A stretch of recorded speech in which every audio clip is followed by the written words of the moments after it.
Alright, welcome to part 7 of the Metroid Prime commentary, ladies and gentlemen. Why are we still yellow? Because we started a new... No, it's not yellow. You want to know what it is? It's the fucking yellow-green Crayola color that sucked. What's the name of that? Yellow-green. Or green-yellow. No, it's Crayola. It has to be something very elaborate. No, it was just yellow-green and green-yellow. Two different names for what was essentially the same color, and both were butt ugly. Yeah, I remember that. That's not very exciting at all. The Crayola I knew was very elaborate with their names. No, John, you'd get these in like the 12 and 16 packs. You don't get the really weird names until you start branching out to the 32, 64, 128 copies. It wasn't orange to me, it was mac and cheese. Yeah. Can you pass me the skin color? Oh, face. Was that peach? Depends on who you're talking to. Yeah, you guys had to like one of the black kids in class. Oh. Oops. Now these rooms are dark, right? Yes, they're pitch black. Well, not pitch black. The machinery and the computers kind of light the area up. But that kind of makes me wonder why the floor is hot. I would like to mention that watching this game in infrared is really fucking, like, hard on the eyes.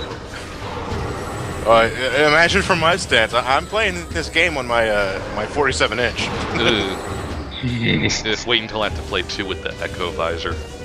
Well, no, Does it look a little bit better in the trilogy version? I know that there's at least widescreen support. Yeah, the actual widescreen support. I don't have the trilogy version now. You don't?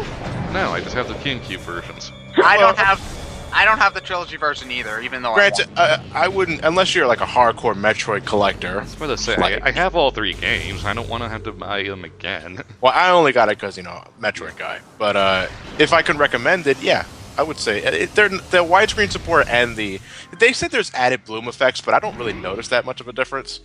Well, Metroid Prime 3 loved the bloom, so I imagine that they put some of that. So it was the J.J. Abrams of the series. Yeah, let's play everywhere. Hold on, I want to see how much those are going for right now. Too much. Amazon ho! If anyone's wondering, is talking about from the gameplay perspective here for a bit, where every time I'm jumping, you see a little crosshairs form in the middle there. I'm actually doing something called L jumping. If you hold the hold button, let me rephrase myself. If you hold down the L button while jumping, you actually get a bit more of a horizontal distance doing so. Only on the first jump, though. If you double jump, it kind of cancels your momentum slightly. Just slightly. Okay, so the cheapest copy I can find is $90. God damn. And it's acceptable. You're better off going to a convention now and try and get it. Yeah, even there, I don't think you could get it for cheaper than $50. Well, to put it this way, every time I go to a video game convention, I always see a copy of Super Mario RPG for like $35 with the cover and case and everything. I can go on Amazon and find the exact same thing for like $70. No thanks. Yeah. Oh, called it. Rock! We knew we could fly these babies for miles. Thardus. Oh, what? So did the Pioneers just crash into a pool of Phazon and this is what came out? Yes. Damn right. Oh, well, I guess since Samus didn't notice him, he used Stealth Rock. Ted.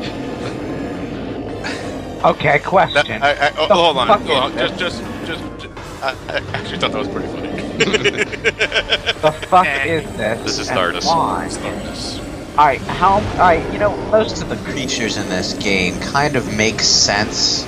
Do they? As He's natural that rock boss mutated in Rayman things. 1. There's a boss almost exactly like this in Rayman 1. A bit more cartoony, mind. But comparing this to a mascot platformer boss is actually kind of what I'm getting at. In fact, you know what? Isn't there a boss exactly like this in Super Mario Galaxy 1 or 2? Yeah. Poltergeist.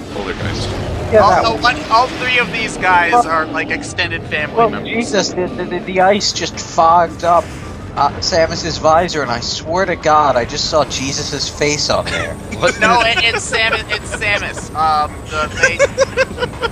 No, I mean, I thought I saw a really small face in the middle that had a beard and stuff. Quickly, take the visor off and sell it on eBay. Actually, no, when I first saw Thardus, I don't remember what Galaxy Quest came out, but I thought of the Rock Master when I saw it. Thardus, you're so pathetically easy. Well, it runs off rock technology. You're not going to get much off of it. Very But little was made violence. by the pioneers. You're not even giving a fuck at this point. Well, because he does that after you take a certain amount of health off. I'm guessing it's just like a transitional animation. It doesn't really change the strategy much. But Well, it's actually, like he's summoning lightning from the heavens, and you're just standing there, it's not even hitting you. what you're supposed to do for this fight is that you're supposed to switch to the thermal visor to focus on its weak spot, the Phazon core. After you expose the Phazon core, your thermal visor overheats and you have to switch back to your normal Wait, it's visor. radioactive supercore? Yes. You should anything to stop them. However, though, if you manage to hit it with morph ball bombs while it's rolling, the morph ball bombs will automatically expose the Phazon core. So you really only have to use the thermal visor once, and that's in the beginning of the fight. So every time you blow up one of the Phazon cores, it'll roll into a ball, you lace the morph ball bombs, it'll expose the next Phazon core, lather, rinse, repeat. It makes the boss fight a hell of a lot faster. Thardus is so easy. Yeah. But don't you want to pretend that you're the Predator? No. I do Yeah, that clicky noise, but I can't do it. We Well, in ways, I'm already kind of better than the Predator. But, have no Arnold Schwarzenegger to stall. oh, wait, no, what was that? Get to the chopper.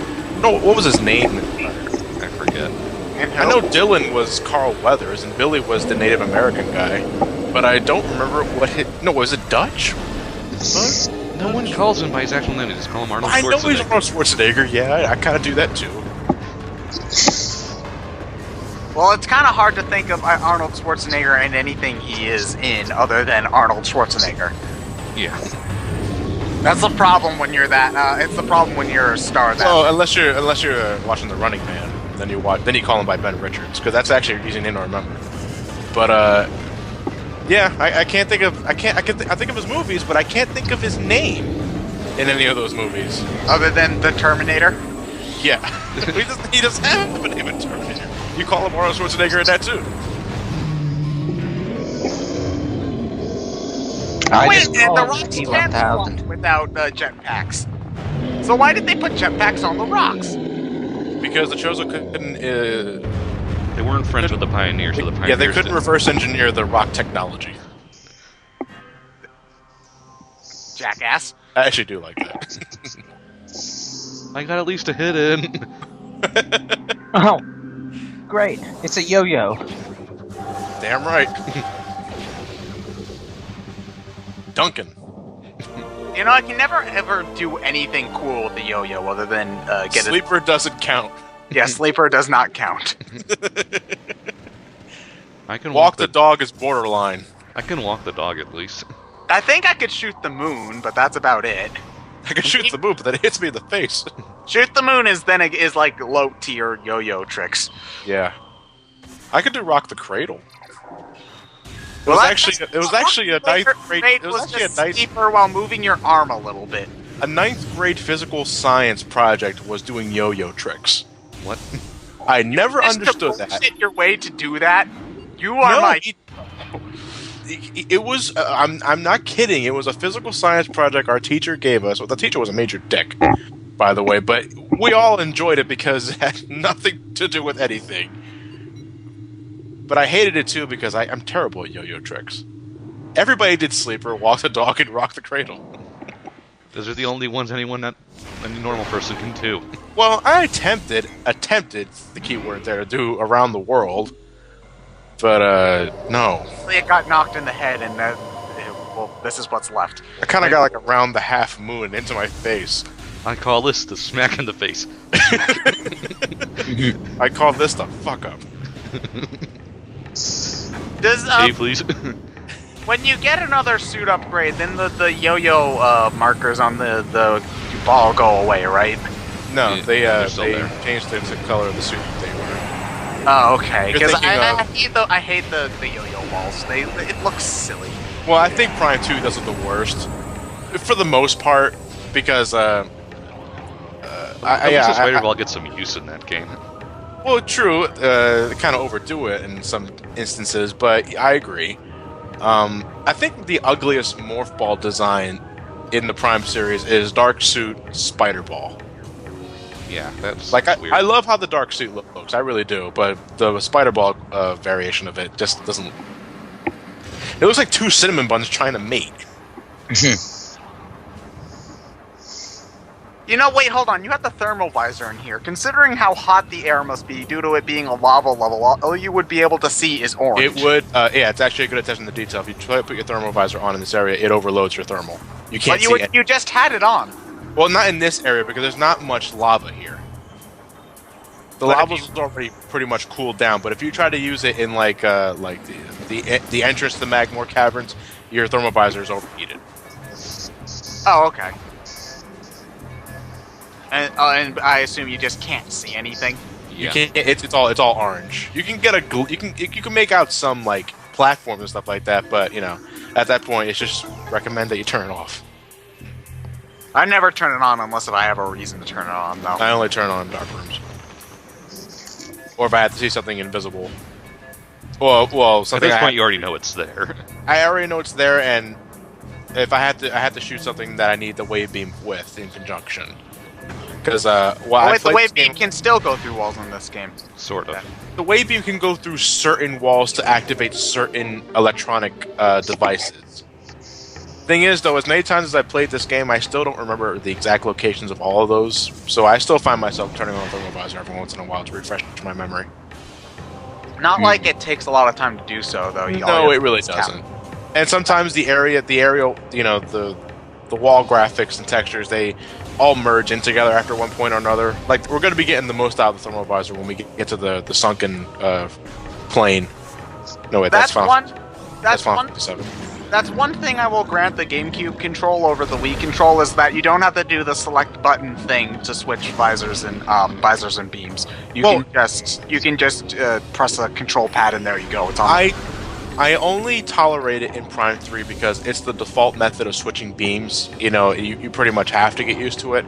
Not a fan of it in the trilogy versions of Prime 1 and Prime 2.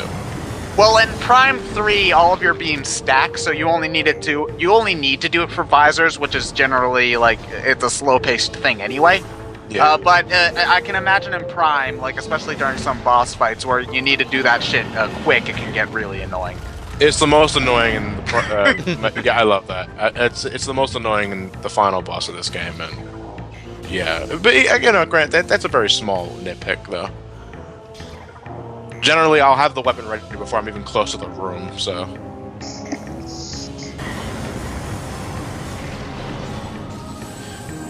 So generally, the way this breaks down is that every time I encounter a boss, I start doing some item farming on the way over.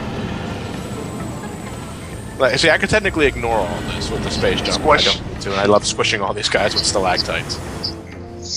I love how, despite having a double jump, you keep wiping out into the lava. Well, Overconfidence. even with the double jump, well, even with the space jump, there are some jumps that are too large for you to get through safely with them. The game expects you to take the platforms in the lava. Or you But can since- just take 5 points of damage and go. Yeah, and I have plenty of energy tanks at this point. I don't really care. I could have technically double jumped past all that through that spider ball corridor, but nah. I want to make the spider ball feel important. I'll try to anyway. Yeah, I can technically boost my way through all this lava too, but again, I want the spider ball to feel important, even though I don't really need it for that section right there. Well, the Spider Ball is one of the most underused power-ups in the game because as soon as you use it to get the energy, the expansions you need and press the buttons you need, you never need to use it ever again. Well, I think that's more just a design decision of, okay, we have an item that can take you anywhere. That's a little game breaking. Yeah, it's similar to the space jump nerf. They had to do it because if it functioned like Metroid 2, you could technically scale any wall. Yep. No, It we don't have power bombs yet. It would be kind of humorous, though. I'm sure someone's hacked it. I'm sure a stick to walls code couldn't be too hard. Well, at that point, you're better off just using moon jump code. But like I said earlier, it's not as exciting as you think it is. I think they could balance it out by making the spider ball. I don't want to say hard to control, because bad control on purpose is never a good idea. But maybe make it painfully slow. Because, like, I can't think of many instances where climbing up the walls would be faster than just jumping on the platforms or anything. Yeah. Because really, the walls in Metroid Prime are really just there to be the walls to the room. There's not a whole lot of climbing up them that you could really take advantage of. Yeah, they don't serve as a means to get you from point A to point B. They're just there for structure's sake. Did I record Walking Dead? Space Walking Dead. Space zombies. I'm pretty sure I've actually killed those at some point. Oh, fuck, I forgot to set the cheat mode. Hey, not so Prime 2. No, oh wait, I was thinking of Fusion, so yeah, that hasn't happened yet either. Wow, we literally walked out of the volcano and into an ice mountain. I brought this up before, that doesn't... That elevator was not nearly really tall enough to excuse It was just that. moving really, really fast. Yeah. No, it wasn't. Yeah. Well, then the G-forces would smash Samus against the ground, and nope, Power there's suit. all of our powers again. Power suit. Yeah. Power suit. Yeah. Well then... If the power suit can withstand those G-forces, no way is that pissy little explosion taking away all our armor pieces. Well, that's why we don't like it.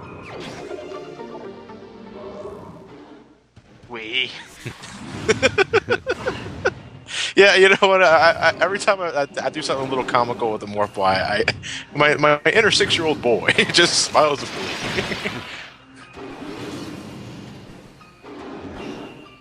Power suit's got some awesome fog control.